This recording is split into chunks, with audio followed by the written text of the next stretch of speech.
नमस्कार, आपका स्वागत है द डिजिटल रिपोर्टर पर। मैं हूं आपके साथ अर्जुन खजूरिया।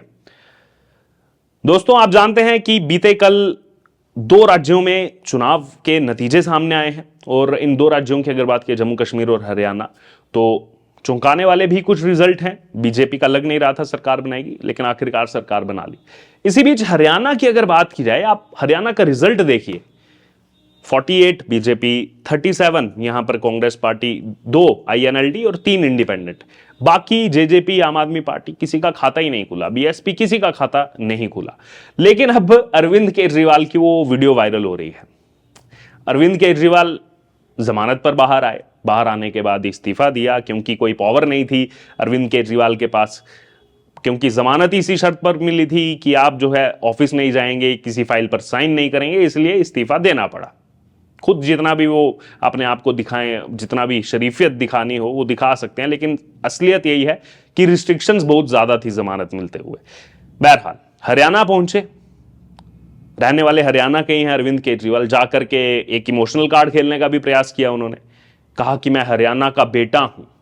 हरियाणा के बेटे को बीजेपी वालों ने जेल में डाल दिया। अब आप एक काम कीजिए, बीजेपी वालों को आप हरियाणा से उखाड़ फेंकिए। क्या हुआ? कौन उखड़ के फेंक गया हरियाणा से? 0 सीट किसकी आई और 48 सीट किसकी आई? ये पूरा देश देख रहा है आज। और इनके वो वीडियोज वायरल हो रहे हैं। गुजरात में भी ऐसे ही होता था इनके साथ। गुजरात में जाके कहते थे मेरे पास IB की रिपोर्ट आई है, 92 सीटें आ रही हैं हमारी। क्या हुआ महाराज जी? 5 सीटों पर सिमट करके रह गए। गुजरात के अंदर सरकार बना रहे थे 92 सीटें लेकर के, 5 पर आ गई कहानी वहां पर। और यहां पर तो खाता ही नहीं खुला। सोच रहे थे अच्छा दिल्ली में सरकार है, अब चुनाव आने वाला है, कोशिश तो करेंगे सरकार फिर बन जाए। पंजाब में सरकार है, बीच में हरियाणा आ रहा है, हरियाणा में सरकार बनाएंगे। इस बार बोल दिया हम नहीं करेंगे अलायंस कांग्रेस के साथ, चले जाइए, हम अपने दम पर लड़ेंगे। और फिर क्या कहा अरविंद केजरीवाल ने कि हरियाणा में आम आदमी पार्टी के बिना सरकार बन ही नहीं सकती।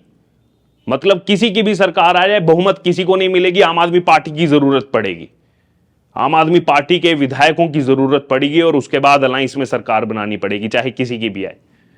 बिल्कुल पड़ रही है जरूरत, क्योंकि साथ में 0 है, 0 MLA। और कितनी तो ऐसी सीटें वहां पर जमानत जब्त हो गई आम आदमी पार्टी की, जमानत तक नहीं बचा पाए।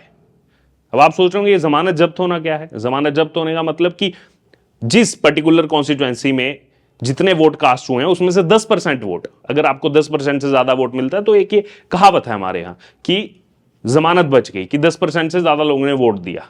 अधिकतर सीटों पर आप जाकर के देखेंगे तो वहां पर तो जमानत पैक हो गई आम आदमी पार्टी की। और अभी तो दिल्ली चुनाव आ रहा है, कुछ ही महीने बाकी रह गए हैं और हरियाणा से बड़ी उम्मीद लगाए बैठे थे अरविंद केजरीवाल। जाते थे दिल्ली से कार्यकर्ता कैंपेन करने, ठीक है वो उनकी पार्टी कर सकते हैं। प्रभाव क्या हुआ? 0 सीट आई। उत्तर प्रदेश में भी यही कहा था मनीष सिसोदिया, तो क्या कहते हैं हमारी सरकार बन रही है उत्तर प्रदेश में, 0 सीट आई।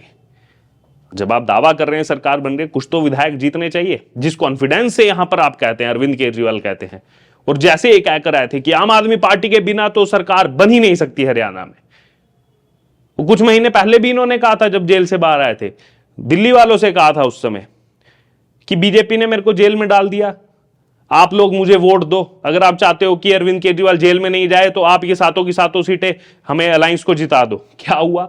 सातों सीटें एक तरफा जिता दी दिल्ली ने, लेकिन इनको नहीं जिताई, बीजेपी को जिता दी। 7-0 क्लीन स्वीप, व्हाइट वॉश कर दिया पूरा। और वही हाल यहां पर हुआ। और देखिए कितनी अजीब विडंबना है। आम आदमी पार्टी इनको प्रोजेक्ट करती है पढ़े लिखे ऑफिसर, नौकरी छोड़ करके आए, ईमानदार। वो कितना बरगलाते हैं देश के सामने कि बीजेपी ने मेरे को जेल में डाल दिया। बीजेपी ने जेल में डाला होता तो आप बाहर कैसे आते? फिर पूरी न्यायिक प्रक्रिया है, पूरा जुडिशियल काम करता है, पूरा जुडिशरी का मामला है, लेकिन डाल देते हैं बीजेपी ने जेल में डाल दिया। ये नहीं बताएंगे कि मैं 9 बार नहीं गया समन आने पर। 9 बार जब समन इनको मिला कि जाइए पेश होइए जाकर के ईडी के सामने, एक बार भी नहीं गए। इतने कट्टर ईमानदार हैं कि गए नहीं जांच एजेंसी के पास, और खुद को कहते रहे कि मैं ईमानदार हूं। खुद को खुद ही सर्टिफिकेट दे देते थे, जैसे वो अरविंद केजरीवाल ने अरविंद केजरीवाल को ही साइन करके सर्टिफिकेट दे दिया, मैं कट्टर ईमानदार हूं। और ईडी के पास जाते ही नहीं थे। और उसके बाद कोर्ट पहुंच गए कि ईडी को आदेश दो कि मुझे गिरफ्तार ना करे। हाई कोर्ट ने भी देख लिए जाकर के सबूत और बोल दिया नहीं हम ऐसा तो कोई आदेश नहीं दे सकते। उसके बाद रातों रात फिर ईडी ने अरेस्ट कर लिया। अगर कोर्ट नहीं जाते अरविंद केजरीवाल तो शायद उस समय गिरफ्तारी नहीं होती। बहरहाल ये सब चीजें आपने पहले भी देखी हैं, लेकिन अब ये अरविंद केजरीवाल जो क्लेम कर रहे थे कि अब हरियाणा से उखाड़ फेंको बीजेपी को, आम आदमी पार्टी के बिना हरियाणा में सरकार ही नहीं बनेगी। हालांकि जम्मू कश्मीर में एक सीट मिली है उनको, डोडा में वो सीट जीती है, डोडा शहर की वो सीट जीती है, महराज मलिक जीत करके आए हैं, यहां पर खाता खुला है।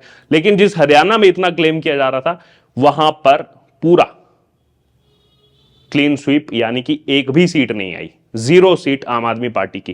कैसे देखते हैं आप ये अरविंद केजरीवाल का जो कॉन्फिडेंस था और उसके बाद जो रिजल्ट देखने को मिला, और अब इसका आने वाले दिल्ली चुनाव में क्या प्रभाव पड़ेगा?